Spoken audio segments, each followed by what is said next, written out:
A paz do Senhor, queridos irmãos e ouvintes da Palavra de Deus, mais uma semana trazendo mais uma lição da Escola Bíblica Dominical, realizada toda quarta-feira aqui na Assembleia de Deus em Serra Pelada.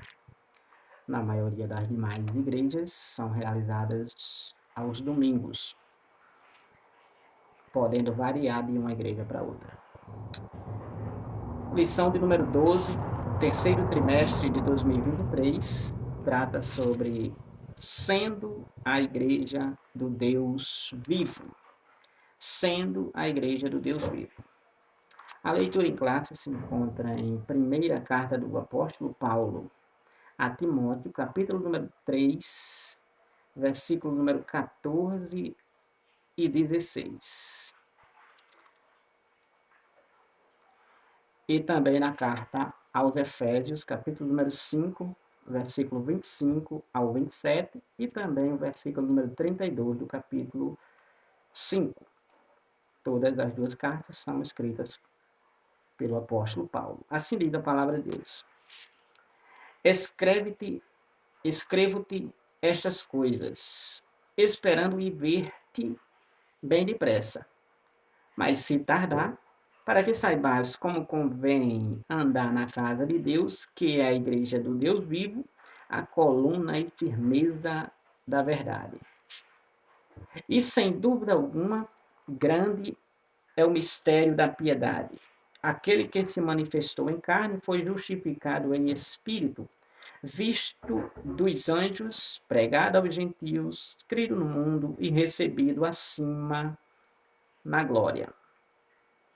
Vós, marido, amai vossa mulher, como também Cristo amou a igreja e a si mesmo se entregou por ela, para a santificar, purificando-a com a lavagem da água pela palavra, para apresentar a si mesmo igreja gloriosa, sem mácula, nem ruga, nem coisa semelhante, mas santa e irrepreensível. Grande é este mistério. Digo, porém, a respeito de Cristo e da igreja. O textual, Paulo,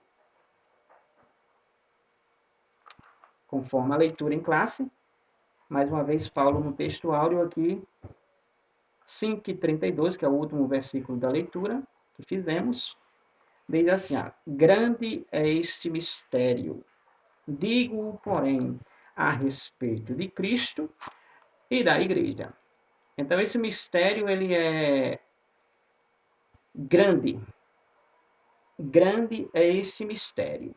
E quando Paulo está falando desse mistério, ele está se referindo a respeito de Cristo e principalmente da igreja.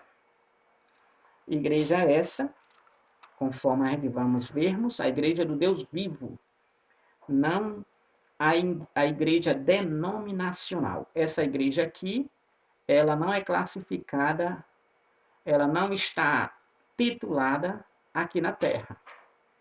Essa igreja, ela é titulada na Bíblia Sagrada, porém não existe exatamente uma igreja que seja essa a igreja do Deus vivo. Porém, existe a igreja do Deus vivo na Terra, que é composta de todos os santos, de todos os fiéis espalhados pelos 4 cantos da terra, formando assim essa igreja.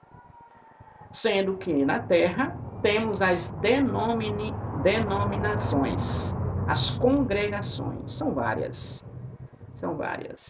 Então, grande é esse mistério, digo, porém, disse Paulo, a respeito de Cristo e da igreja. Então, realmente, há um mistério muito grande a respeito de Cristo, a respeito da igreja, a qual a igreja realmente precisa entender, compreender.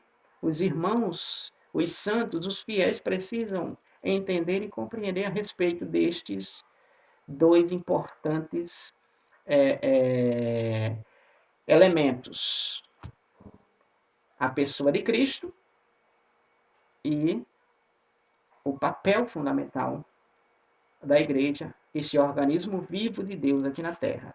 A verdade prática diz assim: a noiva de Cristo não pode ser mundana, a noiva de Cristo, a igreja, não pode ser mundana, não pode ser imunda,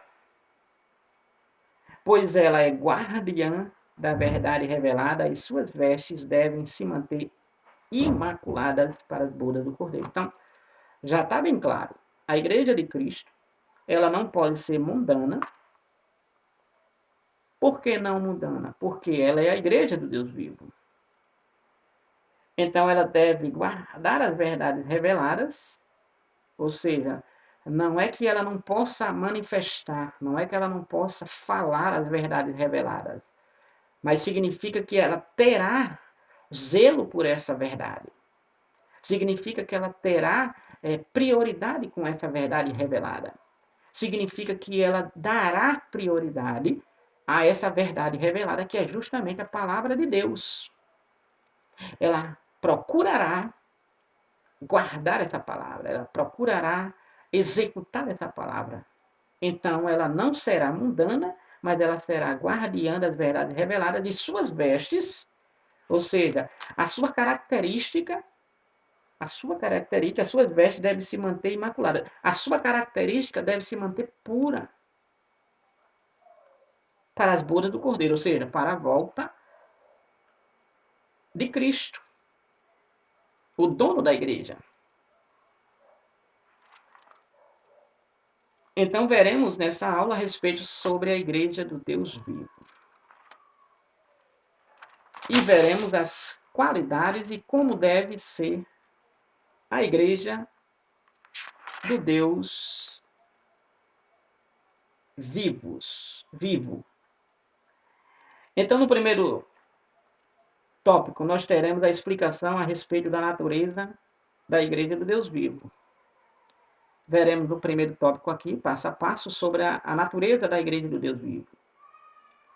E no segundo tópico, nós iremos relacionar, enfatizar o relacionamento de Cristo com a igreja por meio da santificação. Então, nós iremos fazer esse relacionamento da igreja de Cristo através da santificação. E no terceiro e último tópico, nós veremos aí a questão das armas da igreja do Deus vivo. Ou seja, quais são as armas que ela usa? A igreja do Deus vivo. No primeiro tópico, nós temos aí a natureza da igreja do Deus vivo. A natureza da igreja do Deus vivo. O primeiro subtópico, nós temos a casa do Deus vivo. A casa do Deus vivo. O comentarista Douglas Batista, ele inicia dizendo: Paulo orienta Timóteo como andar na casa de Deus, que é a igreja do Deus vivo. 1 Timóteo capítulo 1, capítulo 3, versículo 15, parte A. Então, Paulo, ele enfatiza, ele orienta a Timóteo como se deve andar na casa de Deus. Na casa do Deus vivo. Na casa de Deus, que é a igreja do Deus vivo, que é a habitação do Deus vivo.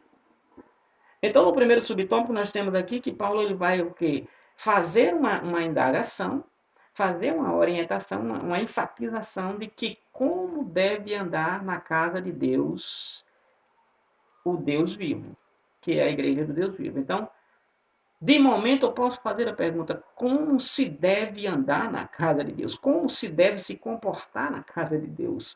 Como se deve se apresentar na casa de Deus? E Paulo é bem claro sobre essa questão de como andar na casa do Deus vivo. Se você analisar no versículo número 15 mesmo, capítulo 3, 1 Timóteo, Paulo vai dizer: mas se tardar, Paulo está falando no versículo anterior, que ele tem prazer em querer ver.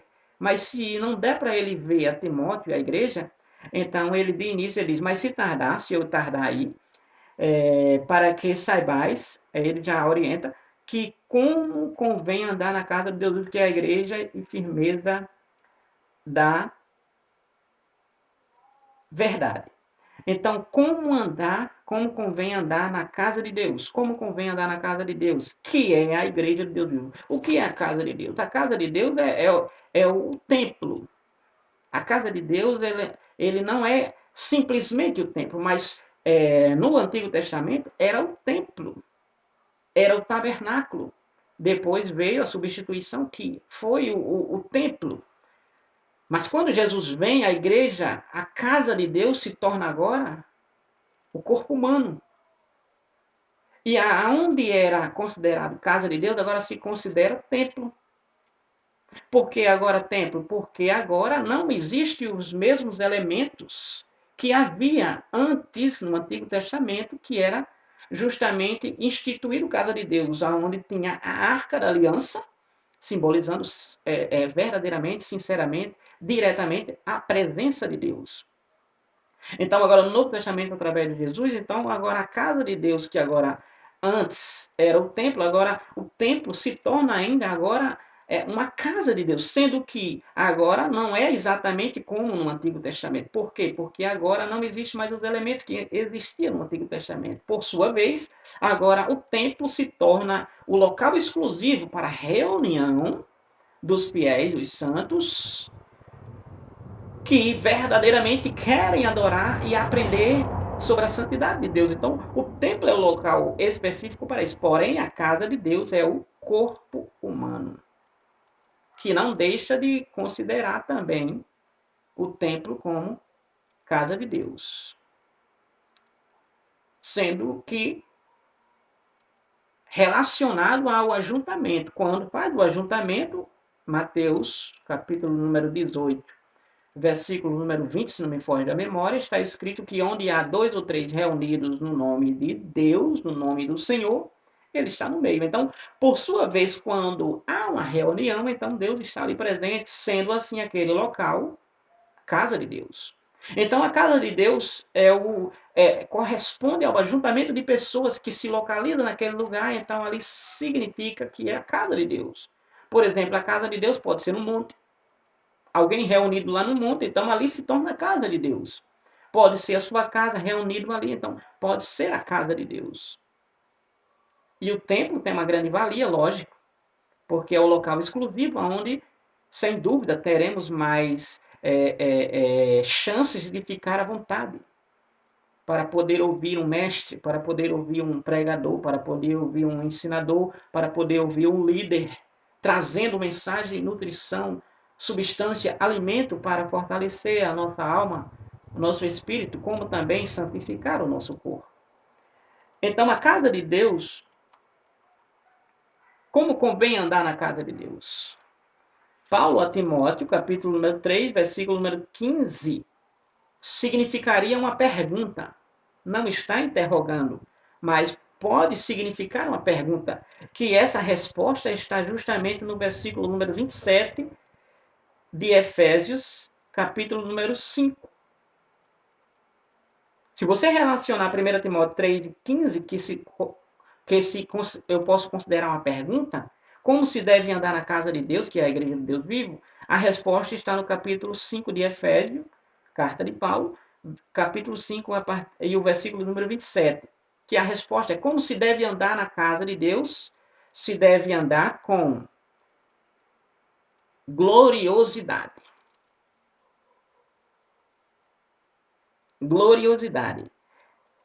Porque Paulo, aos Efésios 5, 27, ele diz, para apresentar a si mesmo igreja gloriosa, sem mácula.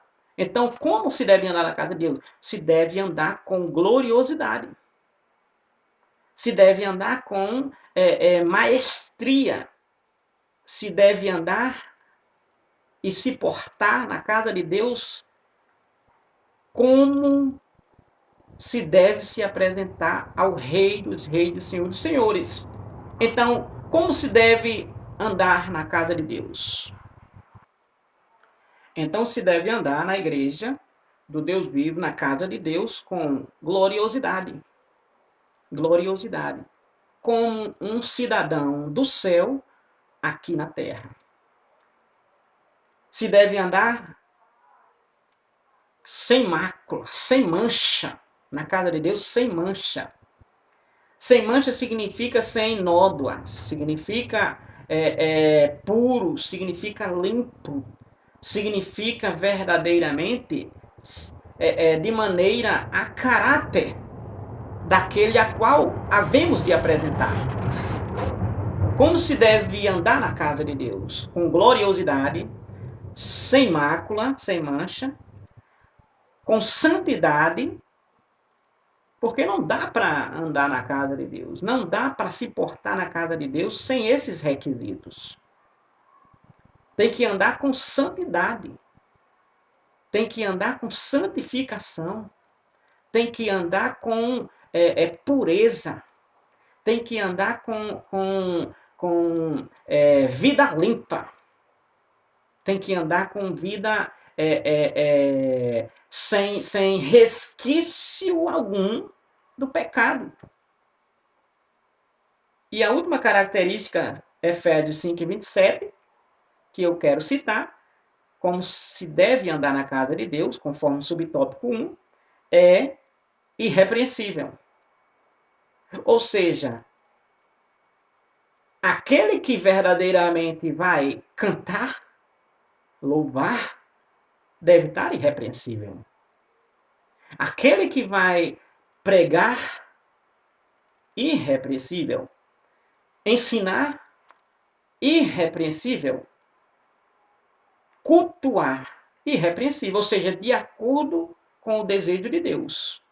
De acordo com as ordenanças de Deus, de acordo com o desejo de Deus. Ou seja, Deus deseja que a gente se apresente a Ele glorioso, sem mácula, santo e irrepreensível.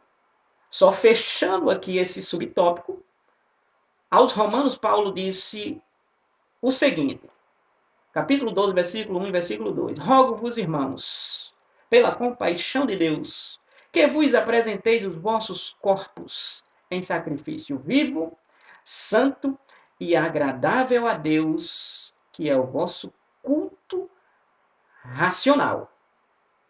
Versículo 2. E não vos conformeis com este mundo, mas transformai-vos pela renovação da vossa mente, para que experimenteis qual seja a boa, agradável e perfeita vontade do Senhor, que é o vosso culto racional. Então, o subtópico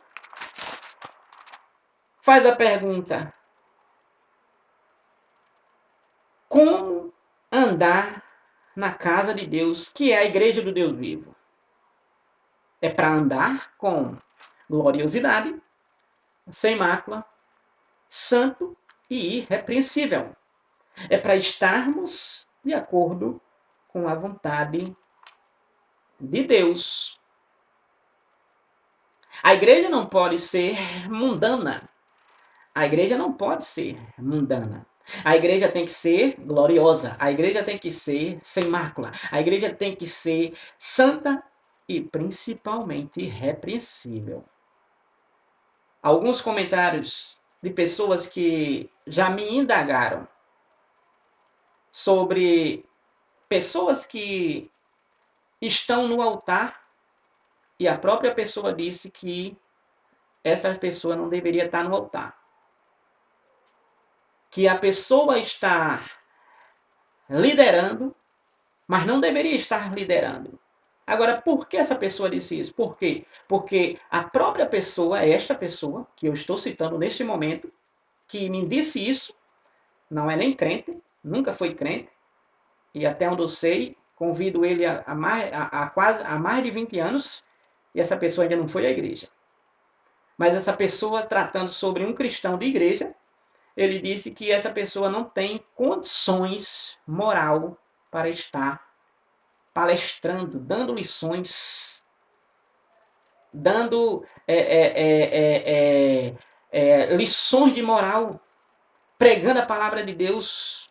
Ele estava citando em relação a palavra de Deus ser santa, tão poderosa, tão gloriosa, e alguém sem o caráter equivalente estaria usando algo tão poderoso sem ter valor para isto.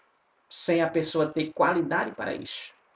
Então, isto manchava a igreja, estava manchando a igreja. A pessoa própria chegou a dizer que iria falar ao pastor. A pessoa própria disse isso. Infelizmente, é uma realidade vivida nos dias atuais. No subtópico número 2, nós temos aí a coluna e firmeza da verdade. No subtópico 1, nós falamos sobre a igreja do Deus vivo. E essa igreja do Deus vivo é porque é o Deus vivo. Quem é o Deus vivo? O Deus criador dos céus e da terra. Por isso que devemos nos apresentarmos a Ele com toda essa requinte, com todas essas qualidades, com toda essa maestria, com toda essa reverência, com toda essa virtude cristã, com todas essas qualidades advindas do próprio Deus.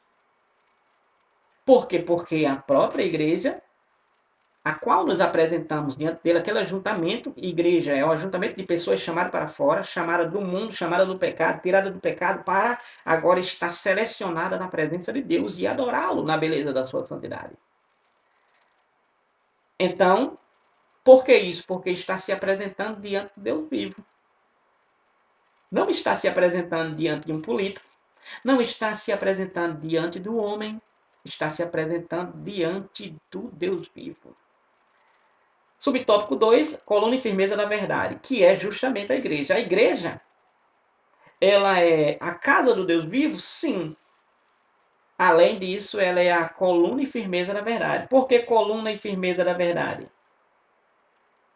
Porque nessa metáfora da coluna e firmeza da verdade, baseada em 3:15, parte B, 1 Timóteo, essa metáfora, essa comparação, que é a coluna e firmeza da verdade da igreja, a casa do Deus vivo, a casa do Deus vivo é a igreja do Deus vivo, a casa de Deus é a igreja do Deus vivo, que é a coluna e firmeza da verdade.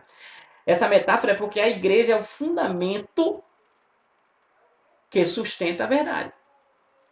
Então a igreja é o local, é o lugar, é a instituição que realmente sustenta a verdade. Ela não abre a verdade para ninguém. A igreja do Deus vivo, que é coluna e firmeza da verdade, ela não abre mão dessa verdade. Doa quem doer. Goste quem gostar. Ela não abre mão da verdade. Ela sustenta a verdade. Jesus sustentou a verdade. Os anteriores a ele, os profetas, sustentaram a verdade. Os apóstolos posterior a Jesus sustentaram a verdade, morreram pela verdade. Jesus morreu pela verdade. E não é nós que abriremos mão dessa verdade. Essa verdade de Deus não pode ser afrouxada. Não pode ser relativizada. Ela é absoluta. Então a igreja do Deus vivo, a casa de Deus, ela é a coluna e firmeza da verdade. Ou seja, ela sustenta a verdade. Pode alguém não ouvir a verdade lá em outro canto, mas na casa de Deus, ele ouve a verdade. Porque lá se sustenta a verdade de Deus. Lá é onde tem a verdade de Deus sustentada. Lá onde está fundamentada a verdade de Deus. Então é o fundamento que sustenta a verdade. A coluna e firmeza da verdade, porque é o fundamento que sustenta a verdade. Ou seja, significa que foi instituída a igreja. Coluna e firmeza da verdade. Ela foi instituída como guardiã da verdade revelada por Deus. Ela é a guardiã, ela guarda, repito, como fiz na introdução, ela não vai deixar oculta, não é que ela vai guardar a verdade revelada. Não, ela vai manifestar a verdade revelada, ela vai mostrar a verdade revelada. Ela vai declarar a verdade revelada. A Bíblia Sagrada, a palavra de Deus, ela não vai ocultar. Então ela vai revelar a verdade de Deus revelada.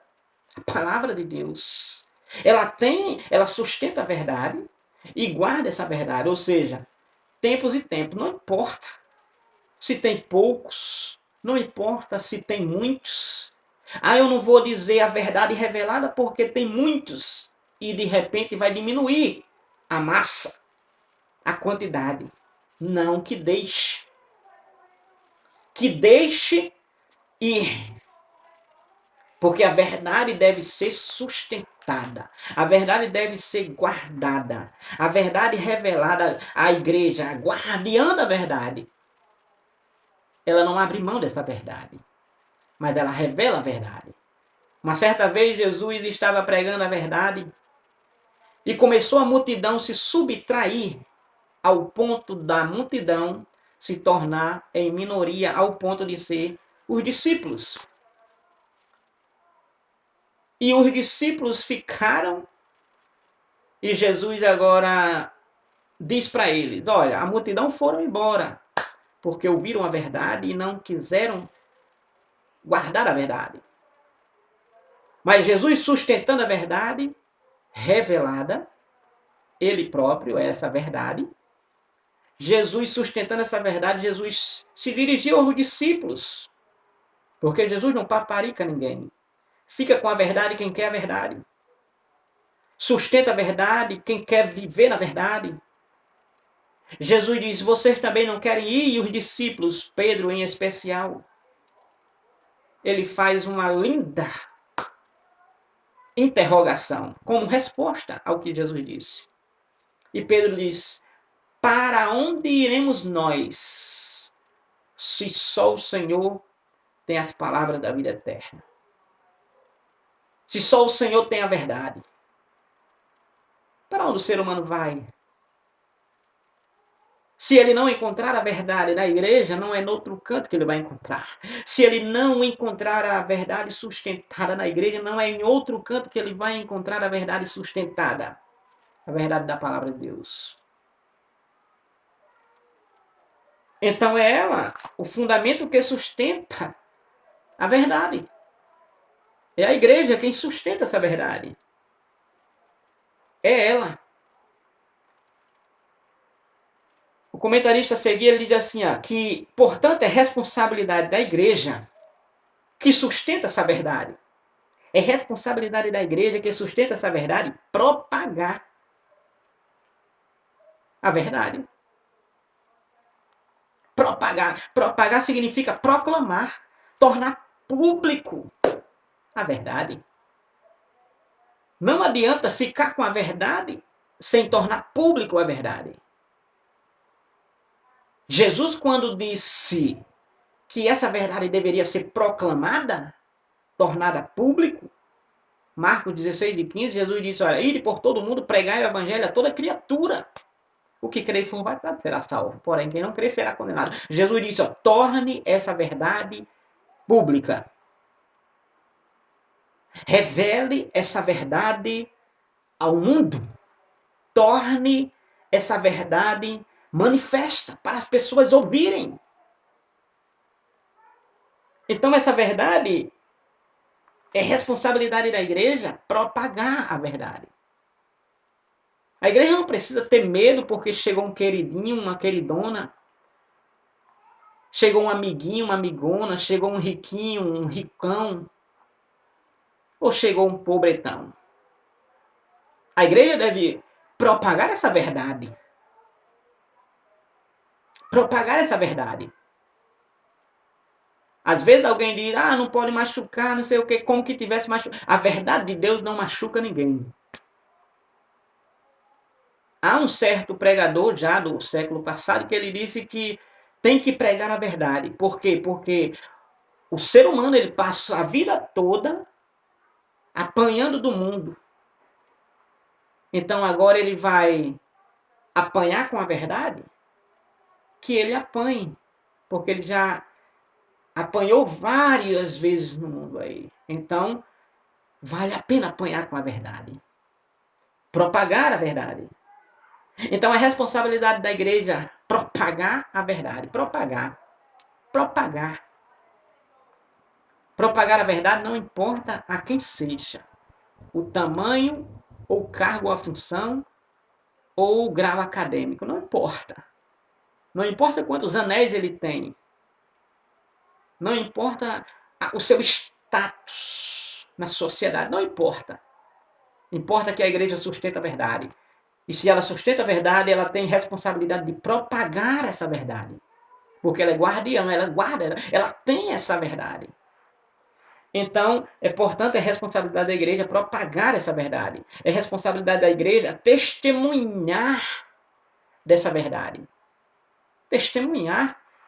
Jesus ele foi bem claro quando ele disse aos discípulos. Ele disse aos discípulos quando ele estava para subir para o céu, no dia que ele estava subindo para o céu, no dia que ele estava subindo para o céu, no Monte das Oliveiras, em Atos capítulo 1. Jesus, naquele dia, Jesus subindo para o céu, Jesus estava ensinando os discípulos e Jesus disse para os discípulos, olha, vocês irão ser revestidos do poder do alto. E quando vocês forem revestidos do poder do alto, vocês saiam e propaguem essa verdade. E sejam as minhas testemunhas, tanto em Samaria, Judeia, Jerusalém e até os confins da terra. Então Jesus deixou bem claro, testemunhem da verdade. Não testemunhem mentira. Testemunhar a verdade é propagar a realidade da verdade de Deus. Que você experimentou e agora está testemunhando deste experimento. Salmo 34, se não me falha a memória, versículo número 8, está escrito assim, vinde e vede e provai que o Senhor é bom. Só conferindo rapidinho aqui, me lembrei agora, só para não ficar dando uma referência errada, conferir aqui Salmo 34, versículo número 8. 34, versículo número 8 do livro dos Salmos. Exato, acertei, graças a Deus. Então vejamos, tem que testemunhar, é responsabilidade da igreja propagar, é responsabilidade da igreja testemunhar fielmente, porque experimentou essa verdade. E em terceiro lugar, defender essa verdade. É responsabilidade da igreja testemunhar, propagar e principalmente defender essa verdade. Defender essa verdade. Essa verdade da palavra de Deus que é tão poderosa, que é tão sublime, que é tão nítida, amplíssima, que é tão importante, que é tão viva, produz vida, produz saúde, produz proteção. Essa verdade deve ser defendida. Tolerar alguém menosprezando a palavra de Deus, diminuindo a palavra de Deus, mudando o sentido da palavra de Deus, não deixe. A igreja não pode deixar a palavra de Deus, a verdade de Deus, ser pormenorizada. A igreja não pode deixar a palavra de Deus ser invalidada, adulterada. Por quê? Porque há os falsificadores da palavra, há os adúlteros da palavra. Como a própria palavra, 2 Coríntios, capítulo número 2, versículo 17. Paulo diz, não somos como os falsificadores da palavra, como os adúlteros da palavra, mas falamos de Cristo na presença de Deus e com sinceridade. Ou seja, de acordo com a verdade. Então, essa verdade que é sustentada pela igreja, ela deve ser defendida. Ela deve ser defendida. Quando alguém está trazendo inferioridade à palavra, querendo tornar ineficaz a palavra, isso acontece? Acontece. Então, quando isso acontece, devemos defender a palavra, defender a verdade. Porque a verdade de Deus é incontestável. é inquestionável, é invalidável. Ninguém pode invalidar, porque a palavra de Deus, ela é a verdade. E a igreja tem essa responsabilidade. A igreja é guardiã das verdades reveladas, ela tem esse papel, essa responsabilidade. Para isso, o comentarista diz, desse modo, no zelo pela verdade, os líderes da igreja deverão ser irrepreensíveis e capazes de repudiar os falsos mestres e suas heresias. Então, para isso, para essa responsabilidade ser sustentada, propagar, testemunhar e defender a verdade, que a igreja sustenta, a igreja do Deus vivo, para isso, desse modo, no zelo por essa verdade, os líderes da igreja devem ser irrepreensíveis. Os líderes da igreja devem ser dignos para propagar, testemunhar e defender, para sustentar essa verdade. E ser capaz de rejeitar os falsos mestres e suas heresias. Deve ser capaz os líderes de repudiar os falsos mestres e suas heresias. Ou seja, não deixar entrar na igreja, na congregação, o que não é verdade, o que não é bíblico, o que não é a palavra. O que é heresia, não deixar entrar. O que é mundano, não deixar entrar. Os líderes devem ser irrepreensíveis e capazes para justamente repudiar a entrada de quaisquer coisas que venham corromper a característica da igreja do Deus vivo, que é coluna e firmeza da verdade, que sustenta essa verdade, que é guarda e guardiã dessa palavra, dessa verdade revelada. Então eles precisam ser irrepreensíveis e capazes para repudiar. Não precisa ter dificuldade de repudiar. Se é mundano, automaticamente é mundano. Não deve ser aceito. É mundano, deve ser rejeitado. Se é um herético, não há dificuldade, tem que rejeitar, porque é herético. Se é um falso mestre, deve ser rejeitado. Não pode deixar ensinar. Não pode deixar usar o púlpito, o canto sagrado para a verdade ser manifesta, transmitida. Não deve. Não deve.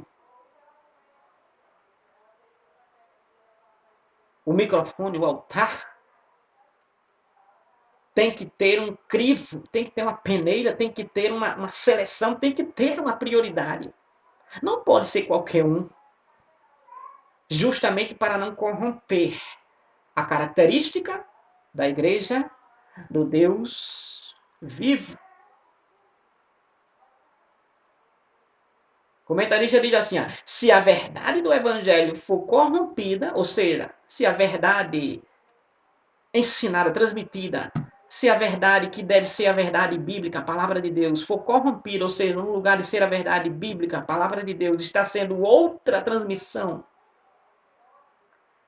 Então ele diz, se a verdade do evangelho for corrompida, falsificada, adulterada, olha o que ele diz, é Douglas, e é pastor, não é ovelha como eu. Então a igreja deixa de ser o sal da terra e luz do mundo. Se a verdade do evangelho for corrompida, Então a igreja deixa de ser sal da terra e luz do mundo. Deixa de ser a igreja de Deus vivo. Deixa de ser a igreja com aquelas requintes, gloriosa, sem mácula, santa e irrepreensível. Se ela for corrompida o evangelho, ela deixa de ser igreja. Deixa de ser o sal da terra e a luz do mundo, que Jesus disse que a igreja é sal da terra e luz do mundo. A igreja brilha. A igreja é o que dá realmente a sustentação, porque é ela que fundamenta o ser humano no caminho que leva ao céu, no caminho que verdadeiramente Deus quer.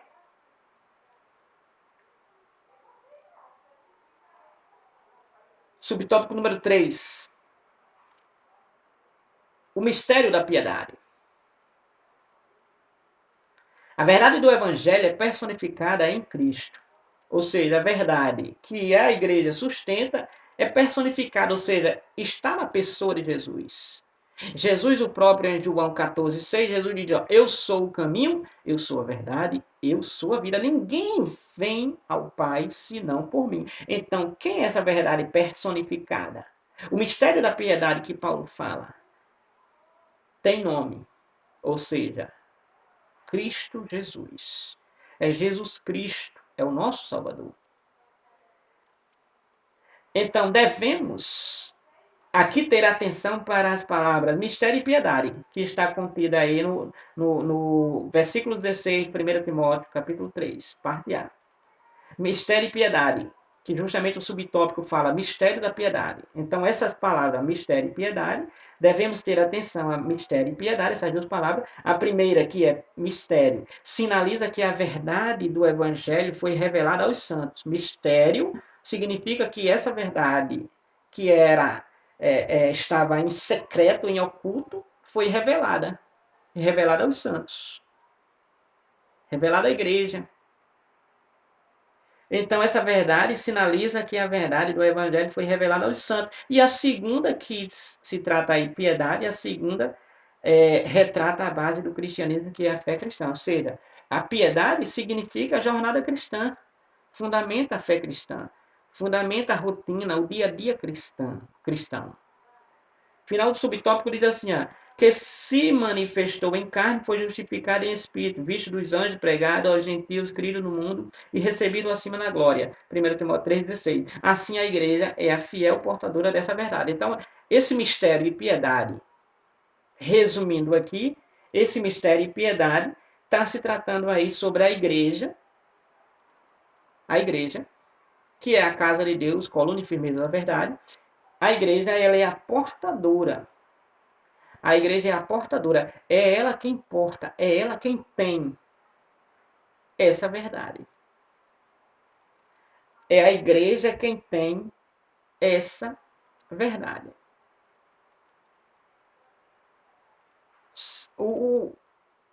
A síntese desse tópico número 1, a igreja é a igreja do Deus vivo, coluna e firmeza da verdade, fiel e portadora da verdade do evangelho. Então a igreja, qual é a natureza da igreja do Deus vivo? A natureza da igreja é uma natureza gloriosa. A igreja não é uma natureza terrena, não é uma natureza natural, é uma natureza gloriosa. É uma natureza espiritual. A igreja tem a natureza celestial. A igreja não tem uma natureza carnal, mundana, pecaminosa. Ela tem a natureza celestial. Então, por isso que ela é irrepreensível, santa, sem mácula e gloriosa. Qual é a natureza da igreja? É a natureza celestial.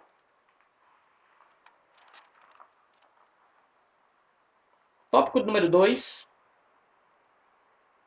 Cristo e o relacionamento com a igreja.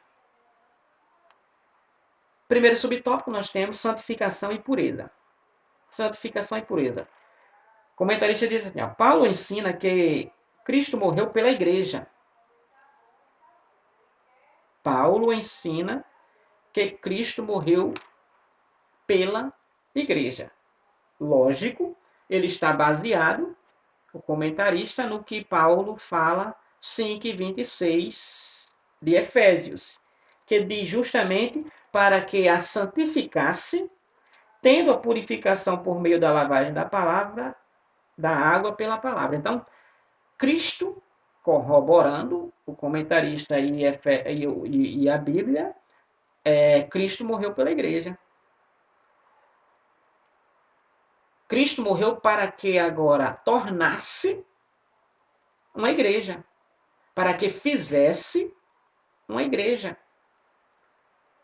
Cristo morreu para que da humanidade perdida, ele salvasse essa humanidade.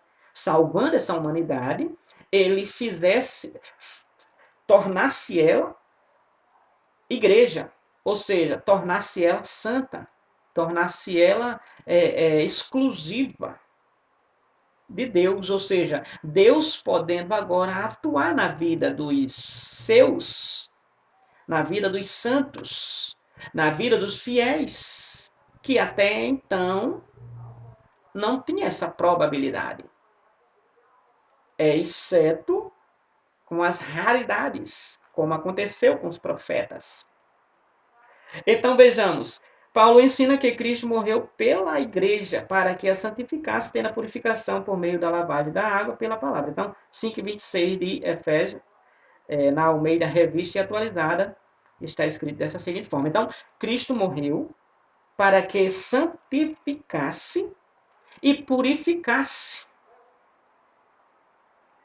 Cristo morreu para que agora tornasse aquele que era imundo, santo, impuro, puro.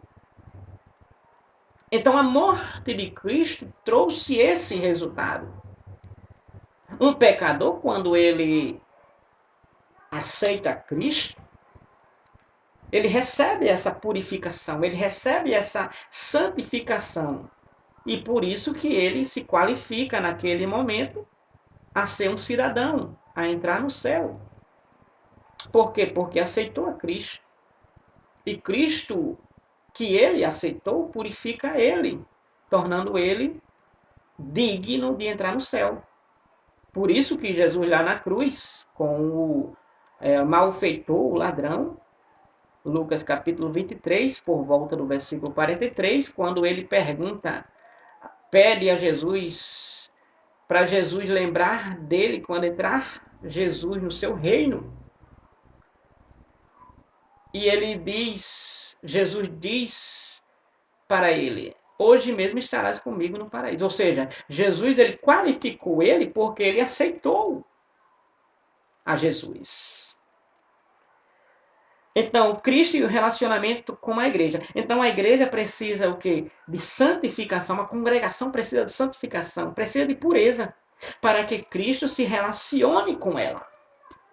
Porque Cristo não se relaciona aonde há impureza, aonde há mácula, aonde há carnalidade, aonde há verdadeiramente contenda, aonde há imundícia. Não, Cristo não se relaciona. Ao contrário, ele deixa aquela igreja, ele deixa aquela congregação. Ele não entra naquela congregação.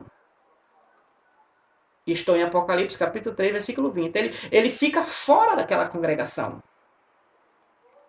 Porque aquela congregação que não está santificada e pura, aquela igreja, aonde não está reunida em torno do nome dele, então ele fica de fora.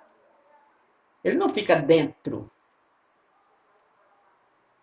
Então, o comentarista diz assim, a expressão a lavagem da palavra é usada de forma figurada, simboliza a palavra de Deus que opera uma limpeza espiritual. Então, essa palavra, que é a verdade de Deus, que a igreja sustenta, que a igreja guarda, revelada essa palavra. A igreja guarda porque a igreja manifesta essa palavra limpa.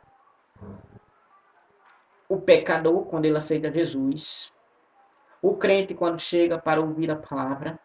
se alimentando dela. Então, essa verdade, ela limpa, ela opera a limpeza espiritual na vida daquele que verdadeiramente está ali para ouvir, se alimentar, meditar, se fortalecer. Então, essa verdade, ela precisa ser propagada, testemunhada e defendida justamente para produzir essa limpeza espiritual, produzindo santificação na vida daquele que está ali inserido na igreja. Então, a santificação é o ato de separar-se do pecado e preparar-se para a volta do Senhor. Então, essa limpeza, o Cristo e o relacionamento com a igreja, essa santificação, subtópico 1, e essa pureza que justamente requer dos santos, requer dos congregados, essa limpeza e pureza, essa santificação e pureza, é o ato de separar-se do pecado e preparar-se para a volta de Jesus. Então é preciso, 1 Pedro, capítulo número 1, versículo número 15, seres santos porque eu sou santo. Foi Pedro quem escreveu, mas Deus quem falou. Está lá em Levítico, capítulo 20, versículo 26. E ser-me-eis santos porque eu sou santo, e vos separei do meio dos povos para seres meus. Então Deus ele requer que essa santificação seja operada na vida dos seus. Hebreus capítulo número 12, versículo número 14. A Bíblia diz: segui a paz e a santificação, sem a qual ninguém verá o Senhor. Então essa santificação é necessária para que verdadeiramente tenha um relacionamento com Deus. Caso contrário, é impossível. É impossível. Subtópico número 2. Gloriosa e irrepreensível. Tratando sobre Cristo e o relacionamento com a igreja. Subtópico 2, gloriosa e irrepreensível. Então, santificação e pureza. E subtópico 2, gloriosa e irrepreensível, que é as qualidades que a igreja tem. A igreja do Deus vivo.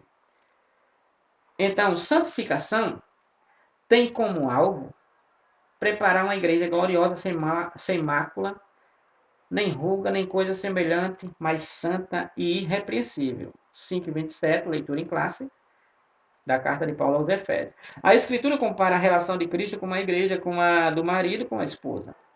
Assim, a igreja é a noiva de Cristo que se prepara para a festa nupcial. Ou seja, por isso que precisa de ser gloriosa, irrepreensível, santa, sem mácula, porque justamente é a comparação que faz com um marido com uma esposa. Ou seja, quando os dois estão ali para casar, noivo, e tanto o noivo como a noiva são puros, e por isso que ali tem as núpcias após o casamento. Por quê? Porque é digno disto.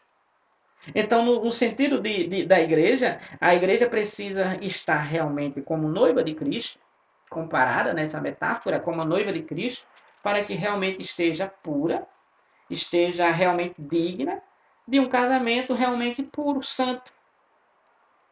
Então, assim, a igreja é a noiva de Cristo que se prepara para a festa nupcial. Apocalipse capítulo 21, versículo 2 e versículo 9.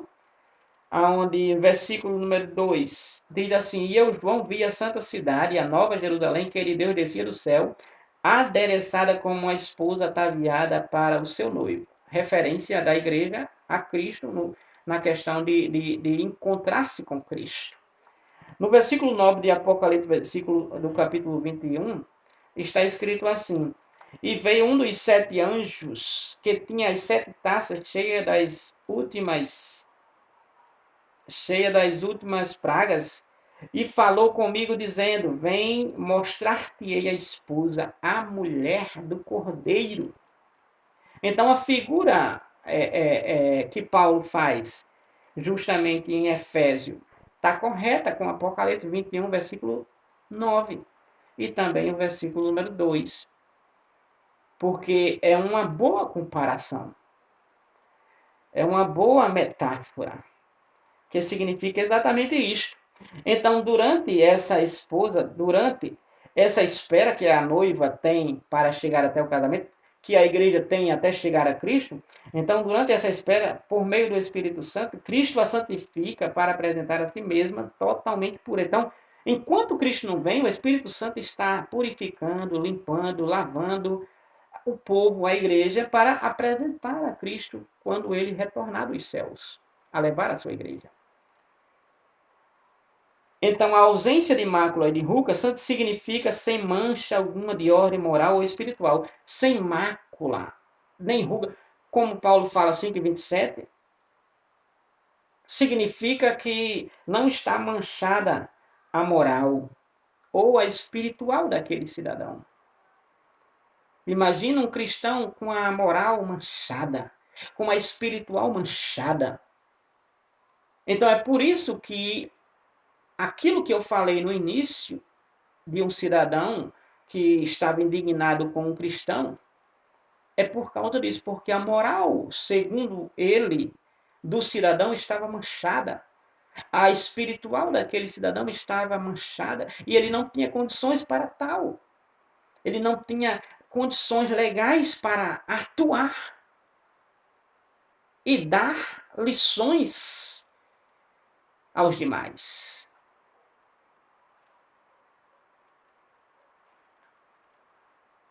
Vestida nesse grau de pureza, somente a Igreja Santa e Imaculada terá acesso à ceia das bodas do Cordeiro. Apocalipse 19, versículo 7 e versículo 9. Ou seja, se não tiver essas características de uma noiva, se não tiver as qualidades de uma esposa para um casamento, a igreja também, de igual modo, não irá participar no retorno de Cristo.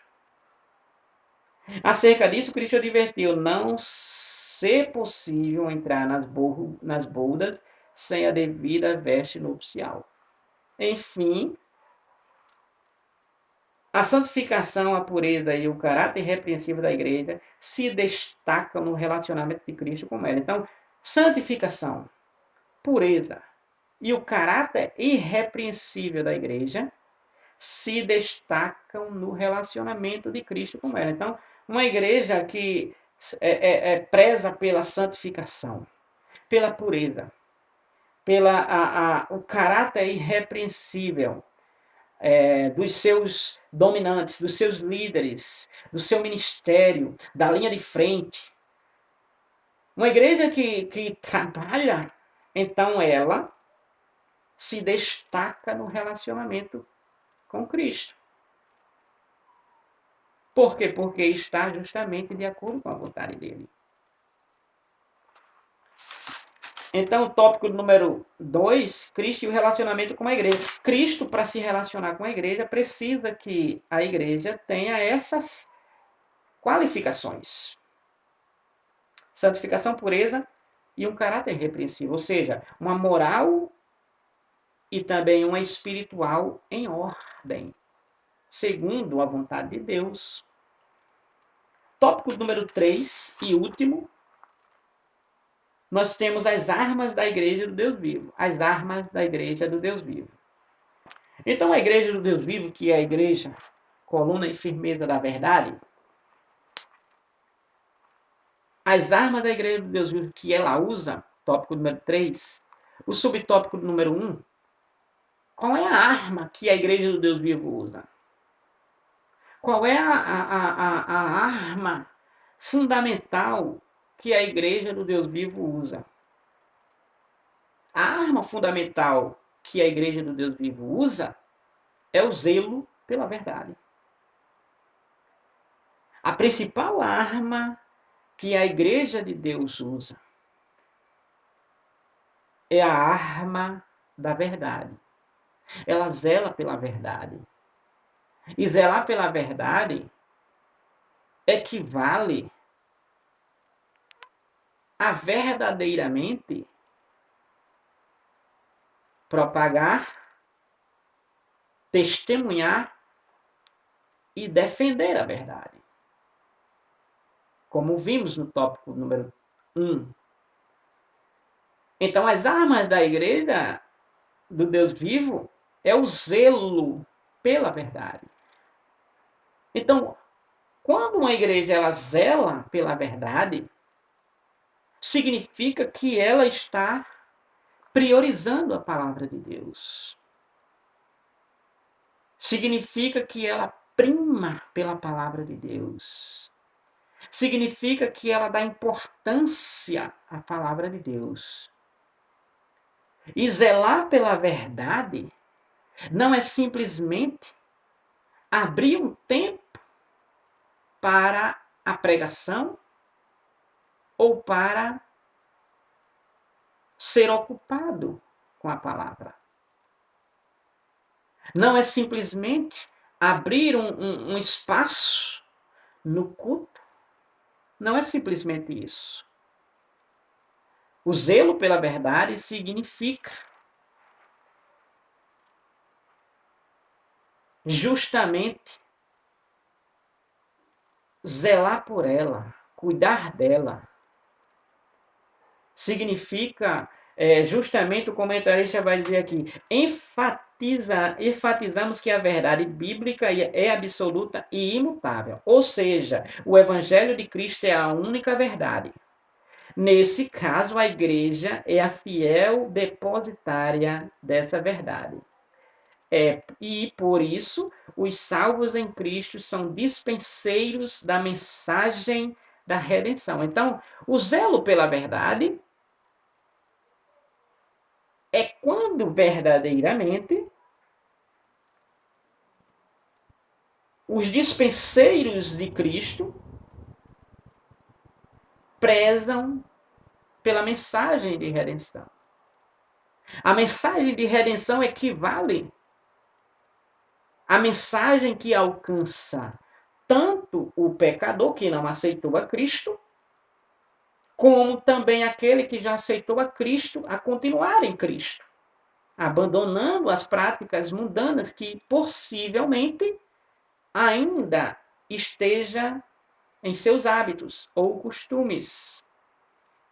Então, o zelo pela verdade equivale à mensagem da redenção.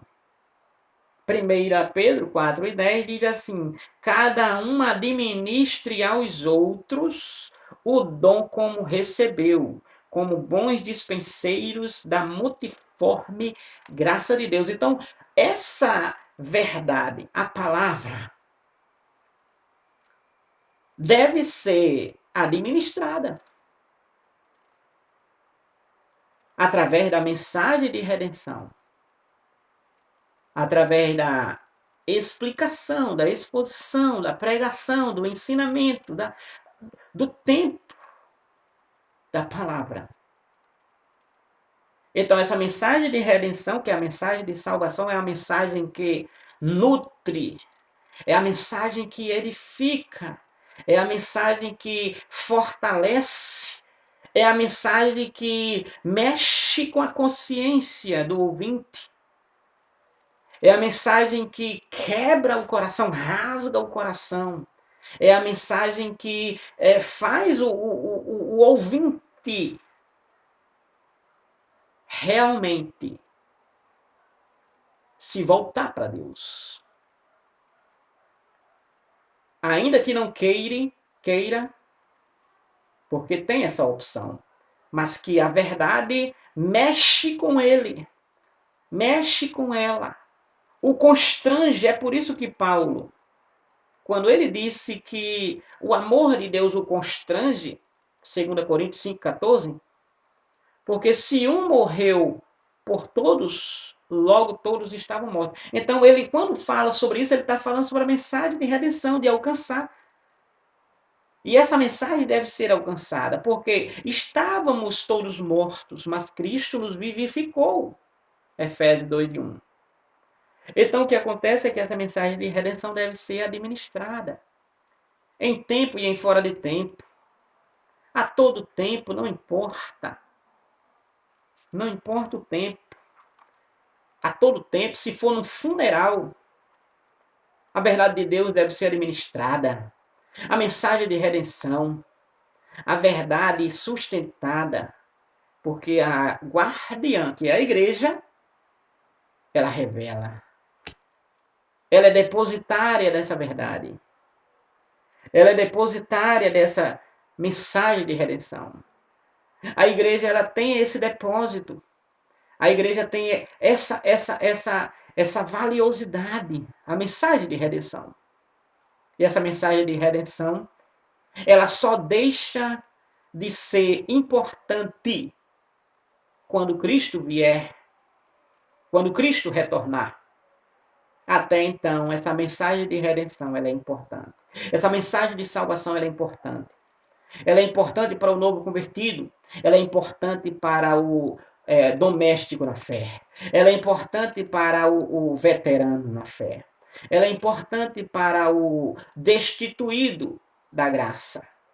Essa mensagem de redenção ela é importante enquanto Cristo não vier.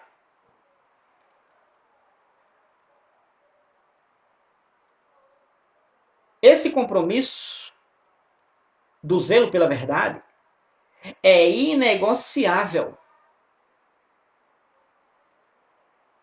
que é de transmitir a mensagem de redenção. Esse compromisso é inegociável, pois espera-se que o salvo cumpra o seu dever com irrestrita lealdade.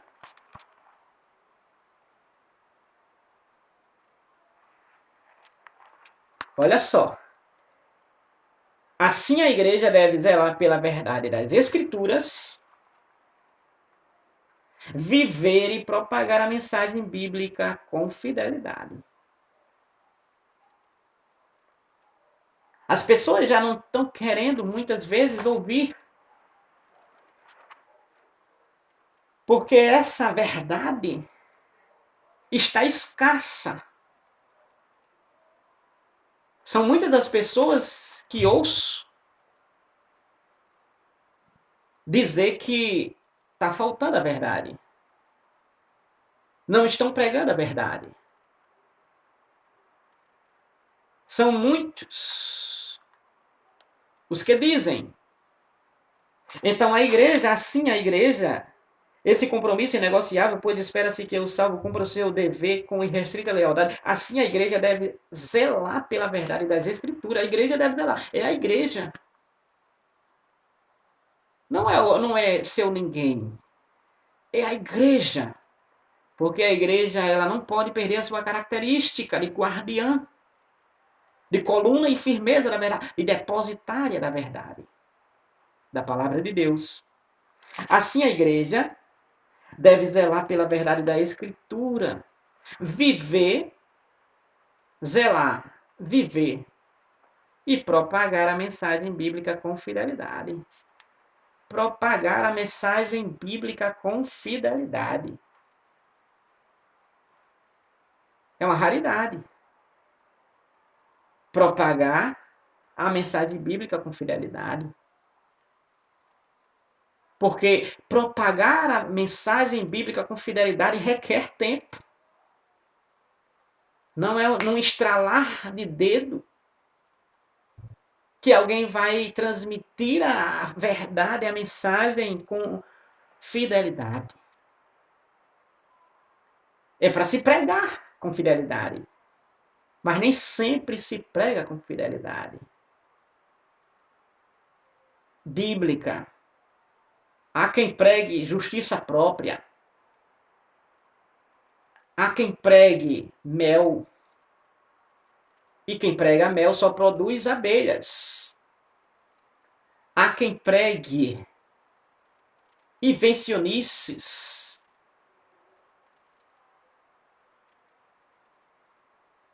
Ilustrações e mais ilustrações, cânticos e mais cânticos. Histórias e mais histórias. Há quem pregue autossuficiência. Mas o que precisa, a igreja que zela pela verdade, que ela tem essa arma como fundamental, as armas da igreja do Deus vivo é zelar pela verdade. A igreja que prega essa verdade bíblica, que zela por essa verdade, ela propaga a mensagem bíblica com fidelidade, com tempo em tempo e em fora de tempo. Paulo a Timóteo, 2 Timóteo, capítulo 4, versículo 2, que pregue da palavra instas, a tempo e fora de tempo, redargua, repreendas, exorta com toda longanimidade e doutrina. Olha o que Paulo está dizendo aqui. A fidelidade bíblica, propagar a mensagem bíblica com fidelidade, que faz parte do zelo da verdade, significa que vai pregar a palavra de Deus, exatamente como ela é, em tempo e em fora de tempo. Significa que ele vai pregar essa palavra redarguindo, argumentar, responder argumentando, tirando as dúvidas. Significa que ele vai repreender. Quando se prega a palavra de Deus, tudo isso acontece. Repreender. Repreender quem? Não importa. Quando a palavra de Deus, a mensagem bíblica é pregada com fidelidade, é repreendido do menor ao maior, do maior ao menor, do porteiro ao pastor, da ovelha ao líder. Vai repreender quem tiver indigno, quem tiver digno de repreensão. Quando se prega a palavra de Deus, a mensagem bíblica com fidelidade, isso acontece. Isso acontece porque a mensagem bíblica pregada com fidelidade é a palavra de Deus vivamente eficaz. Então acontece a repreensão, acontece a exortação, que é o encorajamento, vai encorajar, vai motivar, vai estimular. Tudo isso dentro de uma pregação vai acontecer. Vai encorajar. Quantas pessoas, numa só pregação, num grupo de pessoas, recebe tudo isto? É redarguido, é repreendido, é exortado. Só isso? Não. Olha o que Paulo diz aqui, continuando, está no versículo número 2, é só ler. É só ler. 2 Timóteo 4, 2. Com toda a longanimidade, com toda a paciência.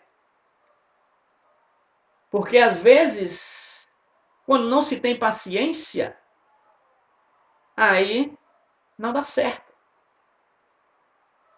Com toda longanimidade, com toda paciência, porque é a palavra de Deus. Porque é a Bíblia revelada. Com toda longanimidade, paciência e doutrina. E doutrina. Pregando com toda longanimidade e doutrina, ou seja, com conteúdo bíblico. Com substância bíblica. Com fundamento bíblico.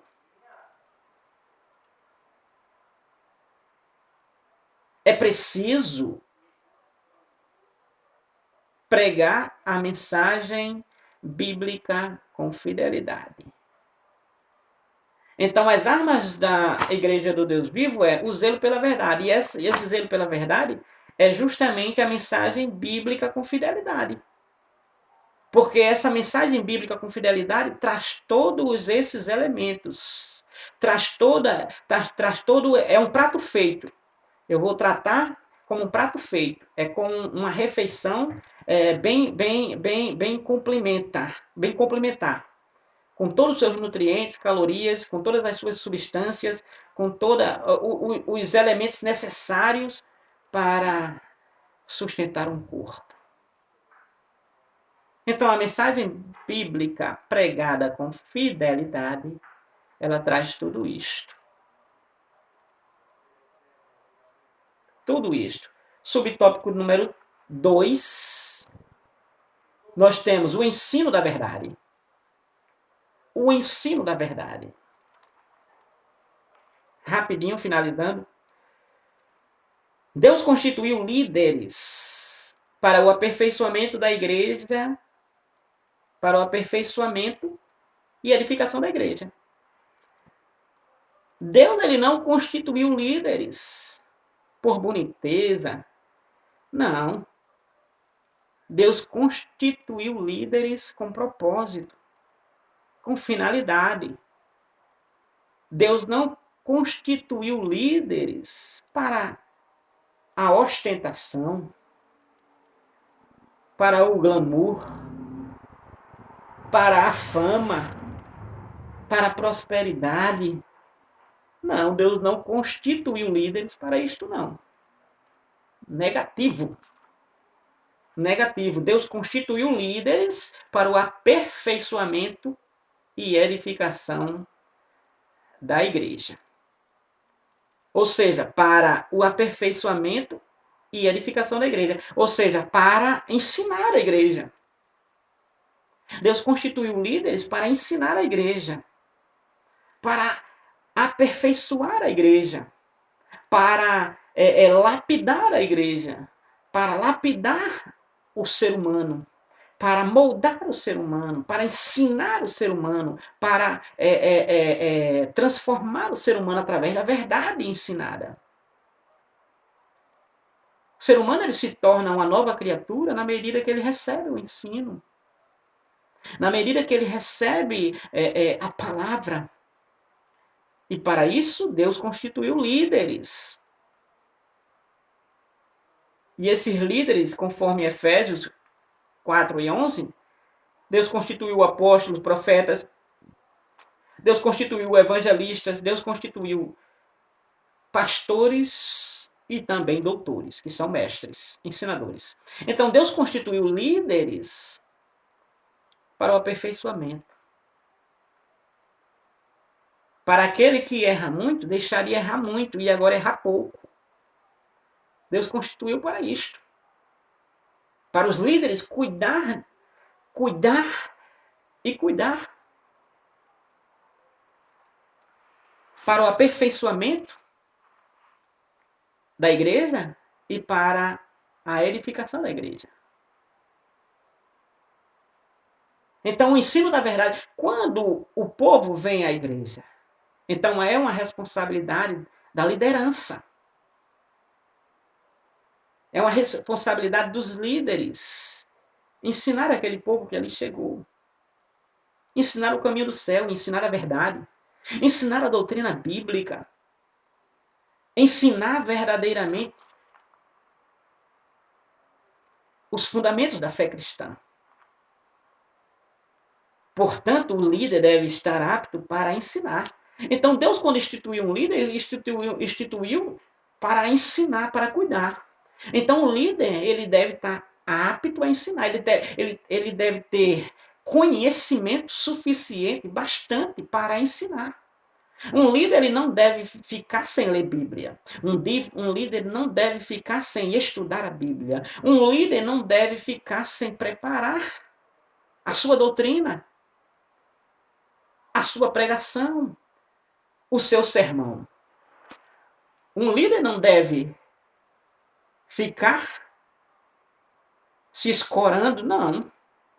Ele pode ter alguém que ele tenha como qualificado para ensinar, sim, sim. Mas um líder, ele deve ser apto a ensinar. E quando se fala de ensinar, as pessoas têm que ter prazer em ouvir esse líder. Mas hoje em dia as pessoas não têm prazer. Sabe por quê? Porque os líderes não estão lendo, não estão estudando, e nem estão preparando o alimento para a edificação da igreja. É os líderes, não é o líder, é os líderes. São os líderes. Eles estão adquirindo hobbies ao invés de devoção. Estão aderindo ao ciclismo, ao atletismo, já falei na aula anterior. Há várias coisas, a pesca, a caça, há criações investindo aonde não se deveria investir, gastando tempo onde não deveria gastar. Então os líderes, ele deve estar apto para ensinar. Então requer as pessoas hierarquicamente consideradas líderes em uma igreja, na prática, na lógica, pela Bíblia, devem ser os mais experientes biblicamente. Devem ser os mais conhecedores biblicamente. Devem ser os mais eloquentes biblicamente. Mas hoje em dia não é. Hoje em dia não é. Hoje em dia é mais fácil ter um eloquente lá nas senhoras, conjunto de senhoras, lá no conjunto de mocidade, na nave da igreja, do que muitas vezes no púlpito. Então é preciso, se bem que existem muitos líderes bons, verdadeiros apologistas, verdadeiros conhecedores, leitores, homens atualizados, biblicamente e secularmente.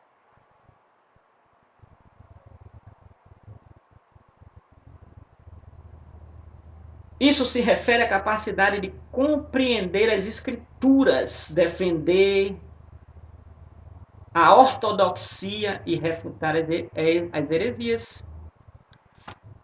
Por que deve o líder ter a vastidão de conhecimento bíblico? Para justamente refutar as heresias, combater as heresias e defender a ortodoxia, defender a pureza, defender a intenção bíblica, realmente, de maneira absoluta.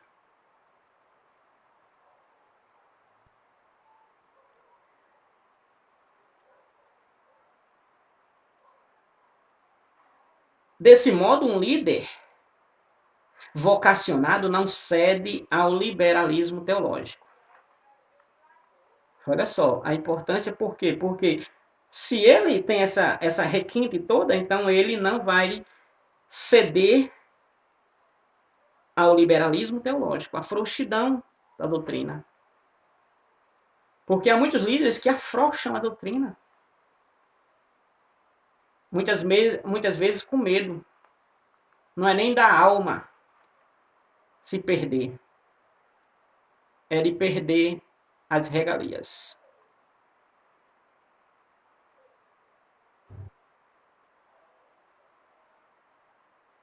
Então, desse modo, um líder vocacionado não cede ao liberalismo teológico, não cede ao ecumenismo, ou seja, e ao sincretismo religioso, ou seja, não deixa o mundo entrar, se misturar com a igreja. A igreja não se mistura com o mundo, assim como a luz com as trevas, assim como Deus com o diabo. Então, logo, a verdade bíblica deve ocupar a primazia na igreja. Essa verdade bíblica, o ensino, o zelo por essa palavra, a mensagem pregada com fidelidade, a mensagem bíblica. Então, a verdade bíblica deve ocupar a primazia na igreja. A verdade bíblica, a palavra de Deus. Hoje a palavra de Deus está esquecida nos púlpitos.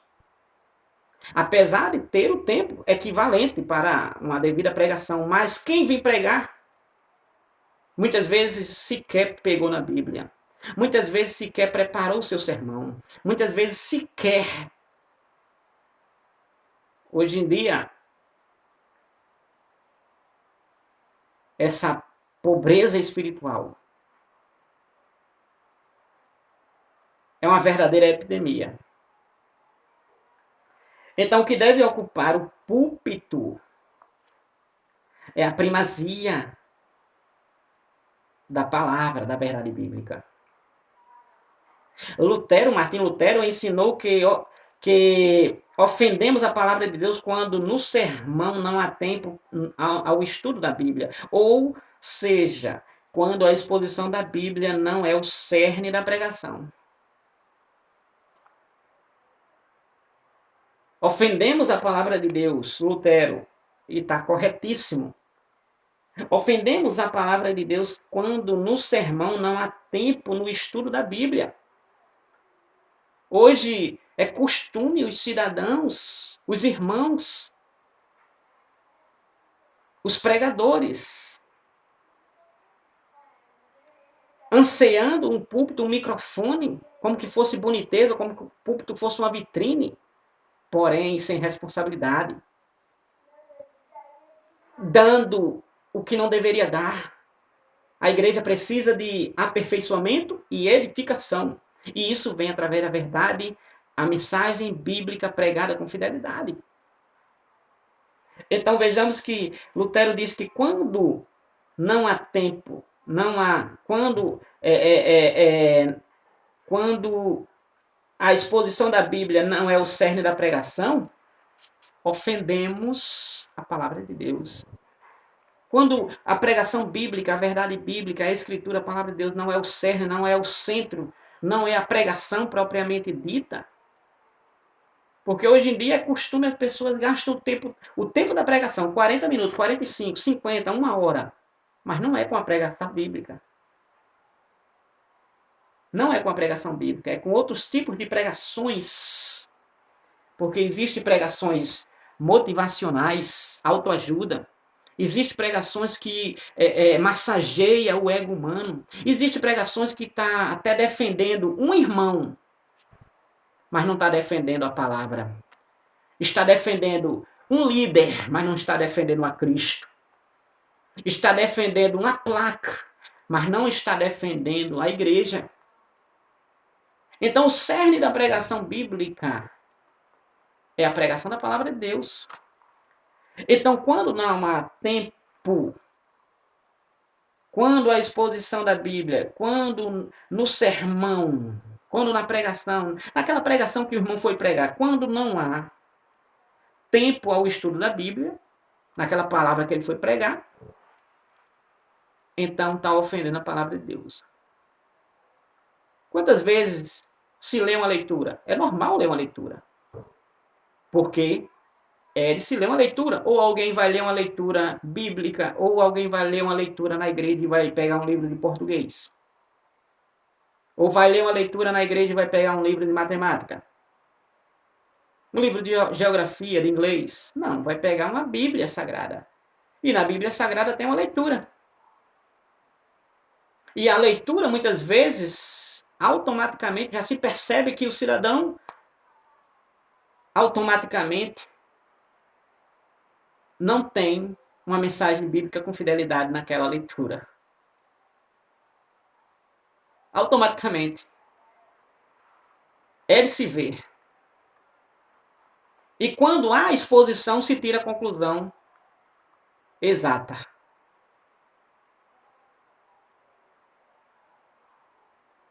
Então, não ensinar a Escritura, relativizar suas doutrinas ou fazer concessões ao pecado equivale a fazer a igreja refém do mundanismo.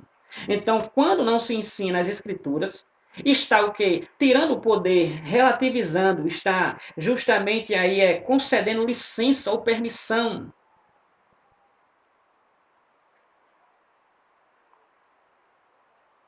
ao pecado. que equivale fazer a igreja refém do mundanismo. Ou seja, está deixando a igreja vulnerável ao mundanismo. Está deixando a igreja de portas abertas para o mundanismo entrar.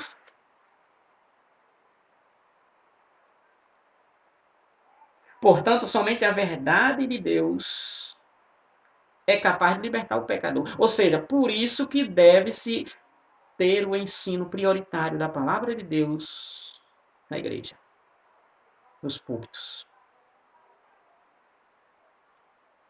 É por isso que se deve priorizar. Se fulano não sabe pregar, está pregando errado, deve ser corrigido.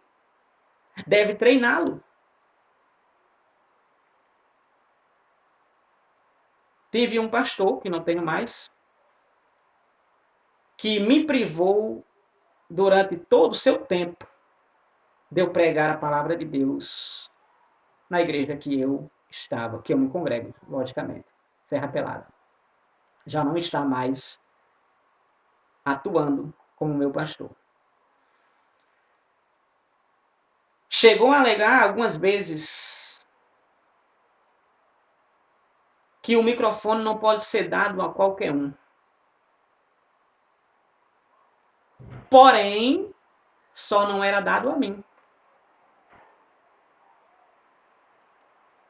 Mas era dado a todos, menos a mim. Dava a entender que eu não sabia e nem prego a fidelidade da mensagem bíblica, enquanto os outros sim. Era qualquer um. Mas não era a mensagem da fidelidade bíblica, da mensagem bíblica, da palavra de Deus. Era pessoas até no pecado.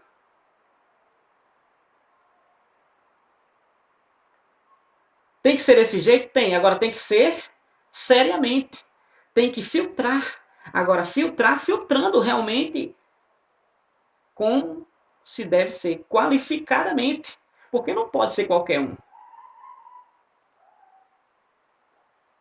Não pode ser qualquer um realmente. Agora, se aquele não está tendo, é porque não tem qualificações. Agora, se aquele está tendo, é porque ele tem qualificações. Agora, se não tem qualificações, se não está digno e está tendo privilégio, aí a igreja está perdendo, está abrindo as portas para o mundanismo.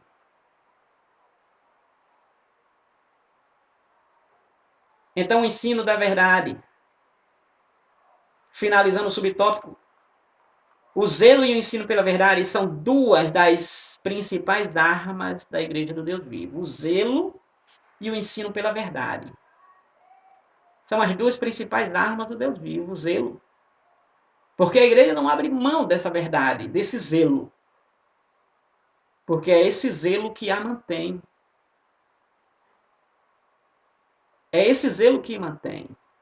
Jesus, ele zelou por essa verdade. Devemos zelarmos também por ela. Que Deus abençoe você, sua casa, sua família.